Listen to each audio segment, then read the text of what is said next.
Amen. Well, it is the last week of our series, You're Not Listening.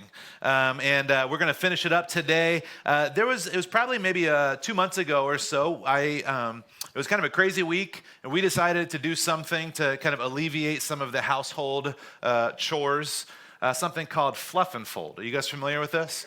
You pay a lot of money and somebody else does your laundry for you. It was a little bit weird the first time I heard about it, but my wife does all of the laundry every single day, all week long at our house. And it just felt like one of those weeks where it's like, hey, we're going to give a little bit of extra money. We're going to make this happen. So I went to go pick it up from the place, and I get there, and there's like baskets and bags full of all of the laundry, and it was a lot. And the guy behind the counter was like, hey, would you like some help out to your car? And I'm not really the kind of guy that usually just accepts help often. I don't like to inconvenience people, and so even if somebody offers it, I generally just say no, and that's just kind of my knee-jerk reaction. This guy, young guy, he's like, hey, would you like help out to your car? And I said, actually, that'd be great, which I was kind of surprised even when the words came out of my mouth. And then he said, well, I wish I could, but I'm actually going to help this other customer. That's what he said. That's not what I made up. Those are the words that he said to me. And I said, this is why I never asked for help. No, I was stunned. And it was one of those moments where I realized he was kind of just on that like automated, this is what I'm supposed to say to customer type of thing. He wasn't actually paying attention to me, to the other customers that were there, what was happening. And when I said, yeah, that'd be great, I saw this look of terror come across his face like, oh, what have I done? And then it was just like the ultimate, like, you guys remember junior high when you would say like, psych, like, remember that whole thing? Like, I just felt like, man, I can't believe this guy just did that to me. But I think that we have all kind of been in moments in our lives when we have said things or offered things or responded in certain ways. And it's not that we thought about what we were saying, we just said it. It's not that we thought it was necessarily the right thing to say or the right answer to give in that moment. It was just that's what came out. That was the advice. That was the answer. That was the response to the people that we were talking with. I think we've all had some of these moments. Honestly, we've probably all experienced that from others. And we've probably also been kind of on the delivering end of that, if we're being honest with ourselves. And the reality is that there is sometimes when we get advice, when we get information, when people speak to us, and we've been talking about listening over the last few weeks. We've been talking about how do we listen? What is the impact of listening on others? When we listen to others, how does it change and give them courage and form their hearts and kind of embolden them? We talked about what does it mean to listen to God? We've kind of talked about all these different things. But today what we're going to be talking about is when should we not listen? Who are the people in our lives? What are the situations in our lives that we should actually maybe not listen?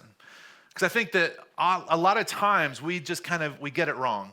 We don't listen to the things that we should listen to, and we do listen to the things that we shouldn't listen to. And so that's what we're going to talk about today as we close up this series. But the reality is that there's certain things and maybe even people that you should stop listening to on a regular basis. Now, this is not the right time to like elbow your spouse or anything like that, but we're going to talk about this. We're going to look at a challenging story in the Bible, and as we prepare to go there, I just want to. There's another experience that I think is important. Actually, two other experiences.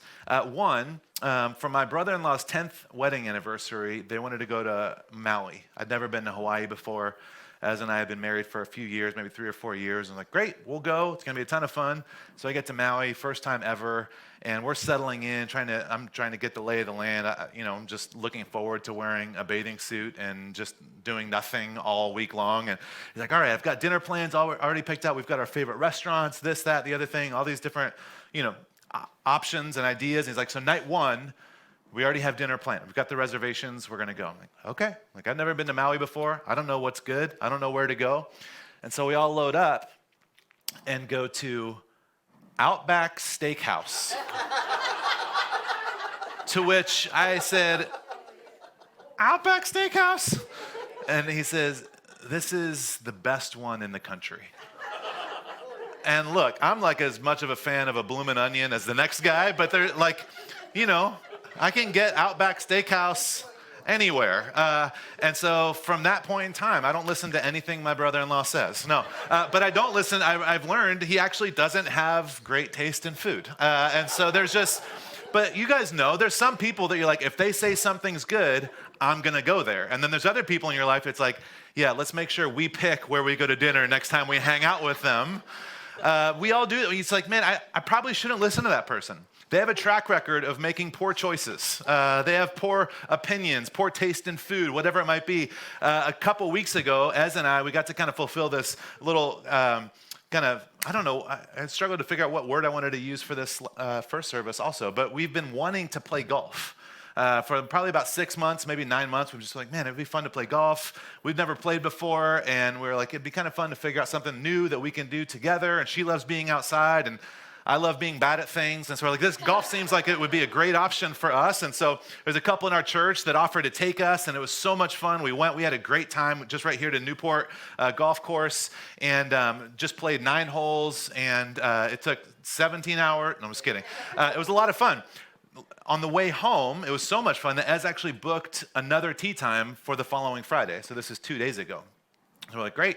And apparently she booked it for 4 people. And so we're like, all right, let's find a couple other people to go play golf with, especially because we don't have golf clubs and we don't know what we're doing. And so we kept asking people, and it's like, oh, I can't. Oh, no, thank you. Oh, no, I don't want to play with you. You know, like whatever the excuses were. And then finally Thursday night, we were able to convince Leanne, our kids director, and Gabby, one of our volunteers, we're like, hey, do you guys want to go play golf? And we pressured them enough to where they finally said yes. And we're like, we're not good. I've only been one time. It's going to be so we get there. We're on the golf carts. We're going up, we're playing a couple holes. And then all of a sudden, I found myself like trying to give advice. I don't even have any clubs. I have no ability to give advice at all. Other than how to drive a golf cart. I know that piece, but the game of golf, but there's just a reality that we all kind of understand. There's certain people we should listen to. They probably know. They get it. They have experience. And then there's other people that you shouldn't. There's general topics we understand this with, but it's also true in more smaller and individual ways in our relationships. It might be family members. It might be adult family, parents, siblings. It might be friends or coworkers. They may be great people. You may love hanging out with them. You may have a ton of things in common. That doesn't mean you should actually listen to their advice. It doesn't mean you should apply everything that they have to say. And this is what we're going to be talking about a little bit today. How do we tell the difference between what's unhelpful and just what's uncomfortable? Between bad advice that we should steer clear from and people that are willing to listen and give us any advice, and we don't know what to do anyway, so we might as well just roll the dice and do whatever they say. So the Bible as a whole, the Bible is a collection of books. It's not just one book. There's a lot of books that make up the Bible, and they were written by different people at different times. And the oldest book in the Bible, most people don't know this, but the oldest book in the Bible is a book called Job. Have you guys heard of this book before? You guys say the name, Job? Fantastic. Job is the oldest book in the Bible, and in the opening verses, we're introduced to this man. It says this in Job chapter 1. If you guys have Bibles or Bible apps, you can look at the screen. If you're online, we'll have the verses there as well. Job chapter 1, it says, in the land of Uz, there lived a man whose name was Job. This man was blameless and upright. He feared God and shunned evil. He had 7 sons and 3 daughters. He owned 7,000 sheep, 3,000 camels, 500 yoke of oxen, and 500 donkeys. He had a large number of servants, and he was the greatest man among all the people of the East. So this guy really just kind of has it going on. He's got all the livestock, all of the herds. He's got tons of money. He's got tons of kids. He has everything going for him. And it says that he was blameless and upright. He feared God and he shunned evil. He stayed away. He was a good man. And so the story goes on. And if you guys are reading the scripture, and it's a long book and we don't have time to read all of it, but the story goes on. And Satan actually comes to God and basically says, of course he loves you. Look at his life. He has everything. If you really want to see if he's faithful, if you really want to see if he loves you, if you really want to see how much he wants to follow you and honor you in his ways, why don't we try taking some things away? Why don't we see what impact that has on him? And things get pretty grim. He ends up losing everything.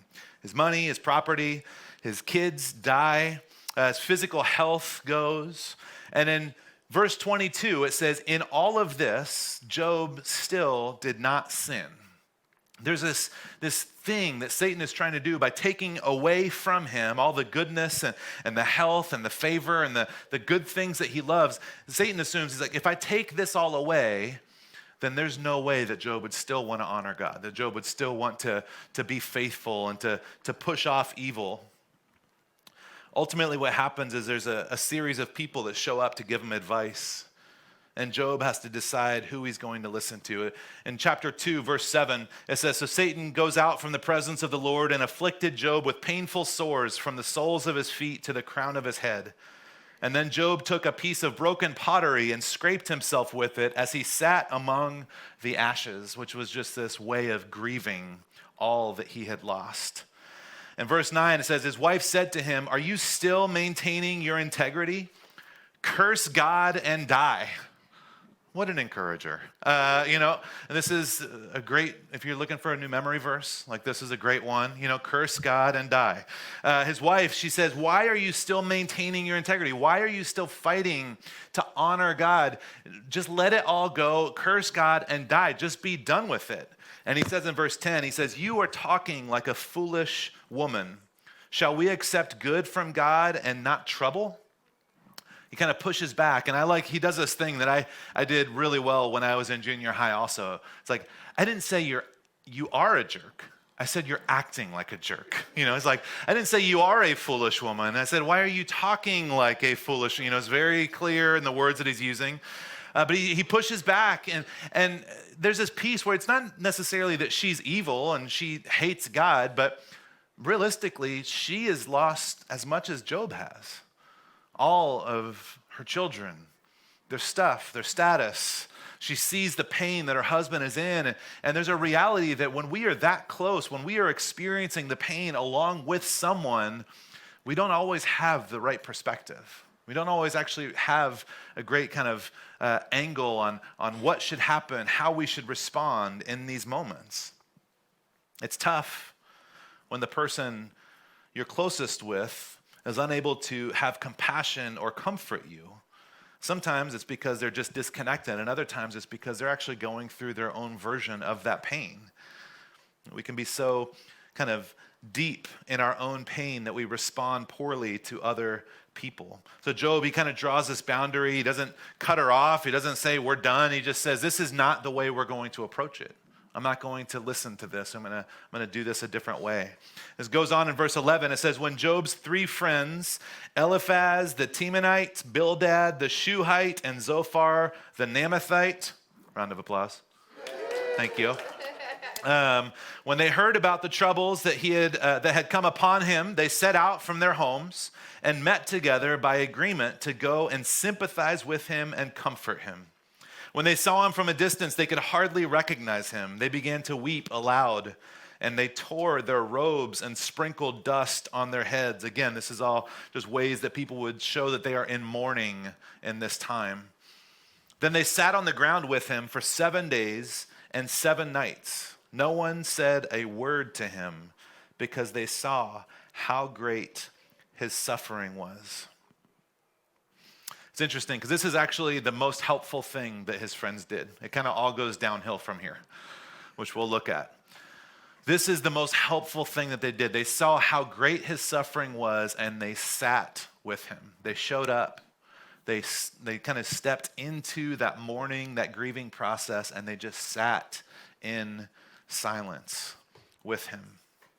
I think a lot of times one of the things that we struggle with is we try and heal people before we hear them. We try and solve their problems instead of just acknowledging and sitting in it. I know that there's kind of two different people. There's fixers where you just, everything you hear, that hurts, this is difficult, I don't know what to do. It's like you just have the answers. You have well, it's great, here, just do these 3 things. And we just quickly want to solve it. And one of the challenges for those of us that are wired that way is a lot of times that's actually that's not what's needed. That actually can cause the most pain. Even if it is potentially the right advice, it's maybe the wrong time. I think for myself, one of the things that I really struggle with is a lot of times I want to try and help people because I love them, but also if we're going to dig a little bit deeper, it's because I'm really uncomfortable with their pain. This is a difficult situation. This is a tragic loss. There is no easy answer. And because it makes me uncomfortable, I don't know what to do, I oftentimes just try and say things to help ease the pain, give reasons, explanations. And sometimes, even if those things are true, it still just doesn't land the right way. And you guys have probably had these experiences. We're all old enough. We've all been through some difficult things in our lives. And there's been people in my life that as I've gone through difficult moments, they've tried quoting Bible verses at me or to me and trying to kind of band-aid things, to say different cliches. And maybe it's a true statement, but it still doesn't help. Oftentimes, the answers, the advice, the way that we talk in those moments, it's actually maybe the most unhelpful thing that we can do. And we just need to sit in silence with people as they're navigating these painful things. Like I said, that was the most helpful thing that they did. It went downhill from there. They all decided, you know what, let's take turns giving speeches to Job about why we think he's going through this. And it goes on for about 20 plus chapters of them taking turns with these huge kind of lectures about, maybe it's this and maybe you that and maybe God this and on and on. And it becomes a real problem. And I just want to give you guys a couple of highlights because like I said, there's so much. And we can't take the time to read all of it, but I want to read just one thing from each friend because we've probably experienced maybe somebody saying these types of things to us in difficult situations too. The first friend is Eliphaz. Everybody say Eliphaz. Fantastic. So he kind of focuses on this idea of the innocent prospering. He says in chapter 5, verse 17, he says, "Blessed is the one whom God corrects.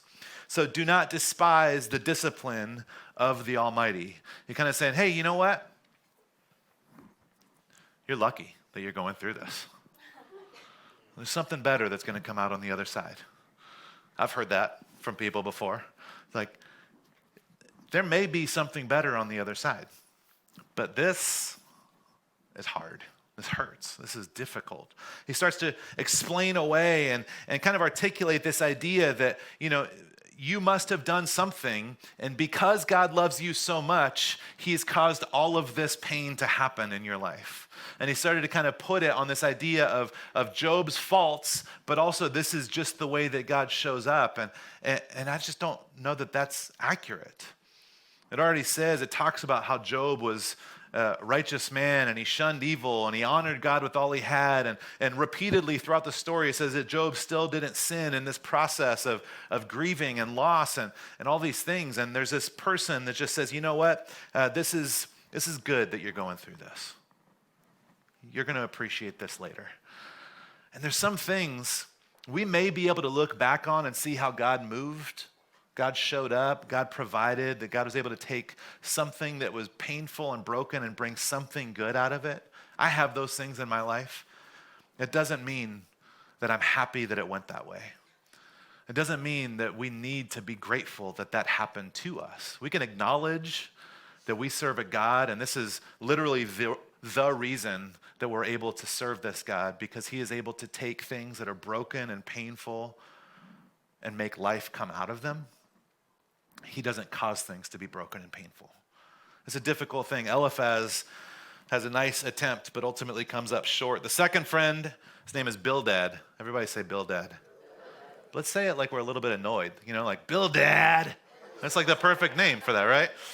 He thinks ultimately if Job just repents from whatever he's done wrong, that all the stuff that he's lost will be restored. He says, if you'll seek God earnestly and plead with the Almighty, if you are pure and upright, even now he will rouse himself on your behalf and restore to you your prosperous state. Essentially what he's saying is, you know what? If you would just do things the right way, God will give you all the things that you want. He'll give you all the things that you think that you deserve and everything back that you've lost. And again, we've heard versions of this in our lives too, of, well, this is probably happening to you because you made a bad decision, and if you'll fix your life, then you'll get those good things back. I know some churches and Christians and people have kind of perpetuated this idea of, you do the right things, and then you get the right things. If you do the right things for God, it kind of builds up this equity line that then you get to cash in on whenever you're ready or you think you deserve it. Eliphaz is missing the point. And then the third friend, Zophar, everybody say Zophar. Zophar, you guys familiar with the phrase saving the best for last? This is what we did with Zophar, the third friend. He says this in chapter 11, verse 6. He says, "You can be sure of this, Job. You haven't gotten half of what you deserve." What? He's lost everything. I don't understand.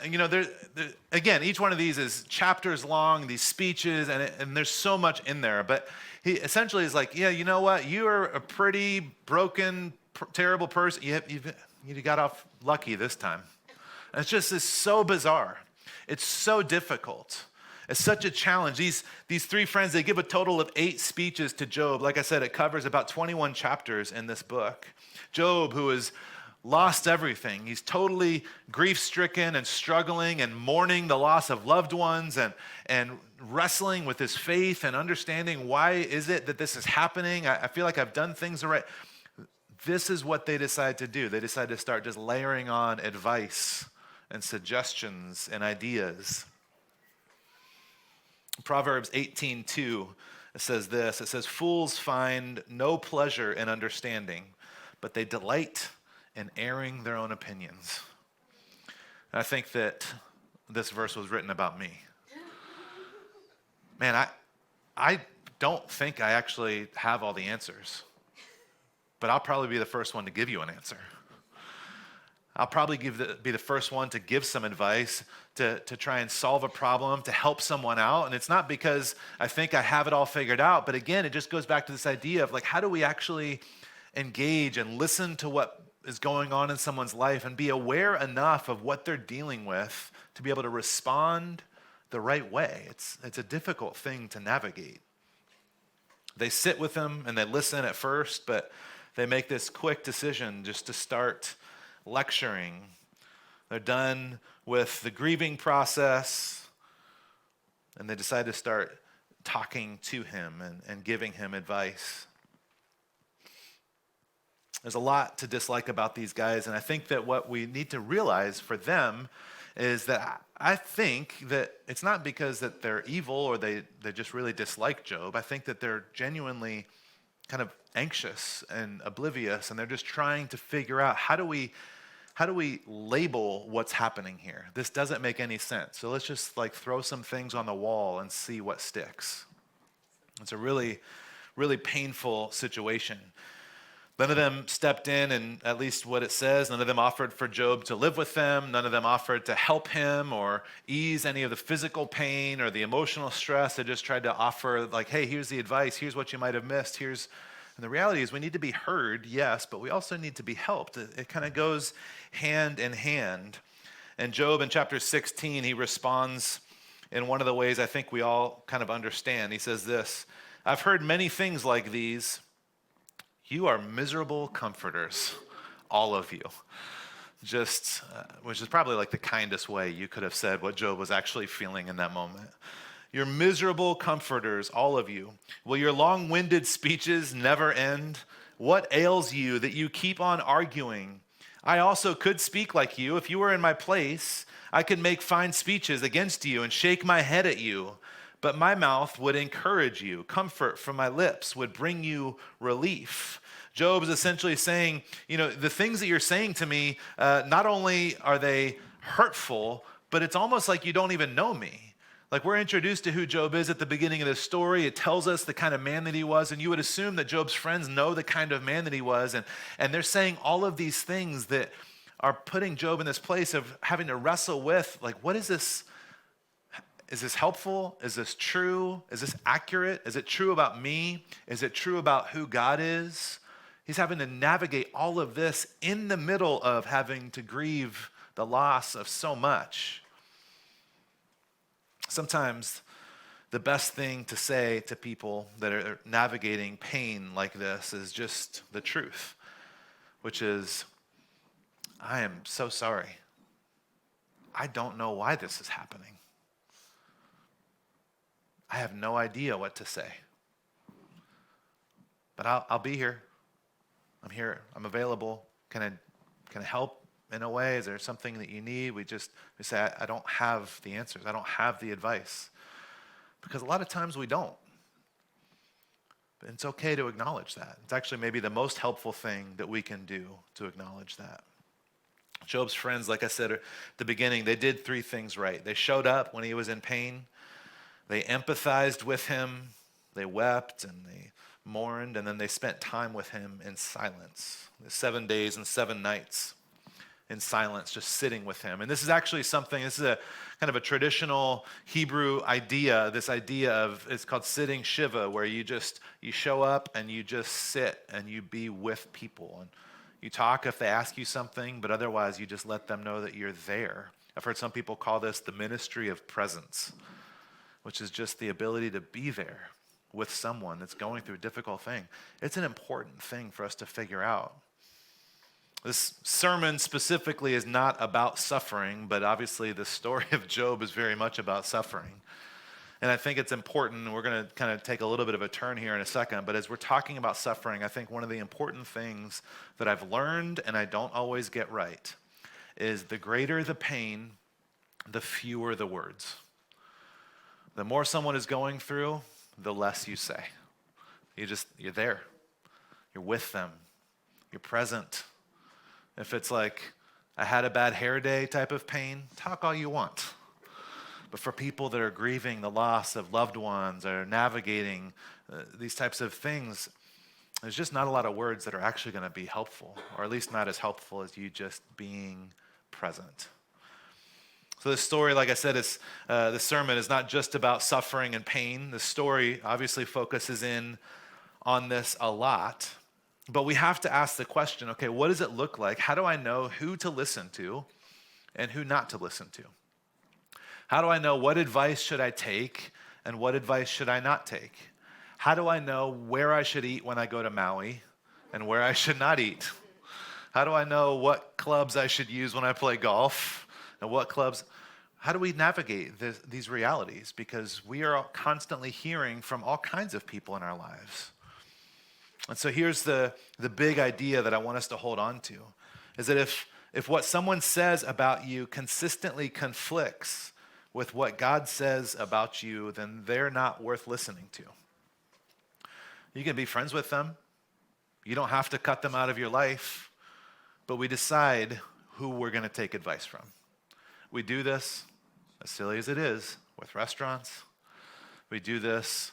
We have specific people that we will ask for computer help and people that we will not ask. We have all kinds of categories in our life based on experiences. And we need to do this when we think about who are we going to let speak into our lives. I am not a fan of people living in this perfect, protected little bubble, but I do believe that you should have a very intentional group of people that you go to for advice, for help, for comfort, people that will sit with you, people that know you, that can speak truth. Job's friends, they speak all these things, but they're speaking things that are not actually true about Job, and they're not actually true about God. They're giving him advice, and it sounds very biblical. And if you were just to open up to Job chapter 18 and start reading things, it's like, well, it sounds kind of Bible-y. Maybe this is true. It's not.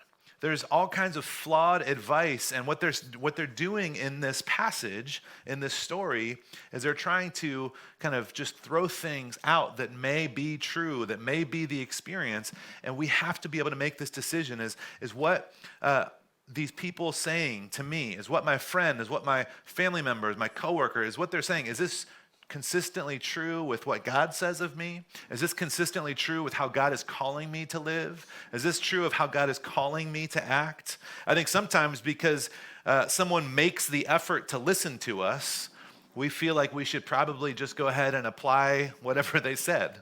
Like, well, they listened to everything I said, and this is what they thought. This is the advice that they gave. I think a lot of us have a couple people in our lives that you can say anything to. People you can articulate, man, work has been brutal, I'm dealing with this, or my relationship is struggling, my marriage, my dating life, whatever it is, and here's the issue, and can you believe that he did or she said or whatever it is? And so we go to some of these people that we can say anything to, and they give us advice back. And so we'll just like, okay, well, Frank said this, so I'm going to do this. My wife, she talks about this idea all the time, and it's funny, and it's frustrating, and everywhere in between, depending on how much I want to take advice in that moment. But she says this phrase, she says, you got to check their fruit. You got to check their fruit, which is a reference to this fruit of the Spirit. We believe that as we stay connected to God, His Spirit starts to kind of create this fruit in us: love, joy, peace, patience, kindness, goodness, gentleness, self-control. I think that's 8-ish. I got a couple nods. Thanks for counting along. She says, you got to check their fruit. So is this person, are they living a life that I think I actually want to live? Are they living a life that looks like it is a life that honors God, that is experiencing the wholeness or the healing? Or is this like a blind leading the blind situation? Am I getting relationship advice from someone who has bad relationships? Or is there someone that I can trust and rely on? Am I getting parenting advice or financial advice or golfing advice? Like, we have to check their fruit. This is an invitation for us to be selective about who we listen to, because we can't allow people into our inner circle that are going to lead us in a way or speak about us in a way that is not true about who we are, and that's not true about who God is. We have to invite in conversations. This is why small groups are such an important thing for us to build relationships. A small group, being a part of a small group at a church, and say, hey, I want to be committed to these people for a season of life, and we're going to talk about the Bible, we're going to talk about life, and we're going to be honest, and they're going to get to hear some things, and I'm going to get to hear some things, and we're not necessarily going to share everything, but we're going to build an intentional friendship built around this idea of fully becoming who God has called us to be and says that we are. And these are the types of people that we can begin to rely on and to trust. Check their fruit. At the same time, godly advice is not always easy to hear. Just because it doesn't feel good doesn't mean that it's not godly advice. Just because it doesn't feel comfortable doesn't mean that it's not good or correct advice. So we have to figure out, how do we navigate this? There is actually one more friend in this story that shows up. His name is Elihu. Everybody say Elihu? It's close enough. He shows up, and it actually says, it's in chapter 32, it says that he's there, he was listening the whole time. So he's kind of that one creeper friend that you never realize is actually hanging out. He's listening the whole time. It says that he was much younger, and so out of respect, he was letting everybody else give their wise advice. And then he finally gets to this place, and we don't have time to read it, but he gets to this place where he gets so frustrated, and he kind of he blows up a little bit. And it's this younger guy who's speaking to these older, wiser friends of Job. And he's like, you guys are wrong. Not only are you not listening to Job, but you're actually not even listening to each other. You're just giving off arguments for the sake of giving arguments. Like, you guys are wrong in the way that you're approaching this. Which, there's this moment where I would assume Job's like, yeah, tell him. This is my new best friend. This guy. I didn't know he was here, but he's my favorite now. But then he also turns and he starts to speak to Job, and he says, and you're approaching this wrong too. He tells Job that you've been so focused on and concerned with proving your own goodness that you actually aren't even thinking about God's goodness. You become so focused on defending the idea that you don't deserve this, that you've actually started to ignore the reality that we serve a God who is just and faithful and kind and loving. And this is something that I resonate with, because the reality for me is that when things start to go badly, I start to go through the list of like, well, I've done this and I've done that, and this, that, the other, the whole list. Like, I'm doing the right things. I just want to be on the record. Like, I'm all clear here. But the challenge is that we have to remember, especially in the midst of the most broken moments, the one thing that's the same yesterday, today, and forever, the one thing that doesn't change like the shifting shadows, is that we have a heavenly Father who is faithful and loving and just. And one of the things that's so important for us is that if there's someone who is consistently offering advice or speaking things that are in conflict with what God says about who we are or who we should become, we have to be cautious to not listen to that. And at the same time, there are people that will speak things to us that are difficult to hear. And it's what we need to hear. And so we've got to navigate that. I don't have a super easy 3-point way for us to navigate that. But I want you to know, and I want me to know, myself to know, that we have to figure out, how do we do this? How do we have intentionality? Now, I talked about small groups, I talked about relationships. We're doing all kinds of stuff this summer, but we've got to become intentional about saying, okay, there's going to be a certain amount of people that can speak into my life, and I'm not going to just let it happen by accident. I'm not ending up at Outback Steakhouse in Maui. I'm going to be intentional. We've got to make these decisions. And not being intentional, we just choose to let anyone speak into our lives. And it's too difficult to not have people that are going to speak truth and life and hope and love and kindness into us, even in the moments when it's difficult to hear, but it's what we need to hear. In the end, ultimately, God speaks. He confirms what we kind of assume, that Job's friends are mostly ridiculous. He actually speaks to Job too. He says, my ways are far higher than your ways. You could never fully understand. He speaks the truth of who our Heavenly Father is, and it's difficult to hear, but it doesn't mean that it's not true. And ultimately, Job is restored. He gets a family back. He has more children and more livestock and all that kind of stuff.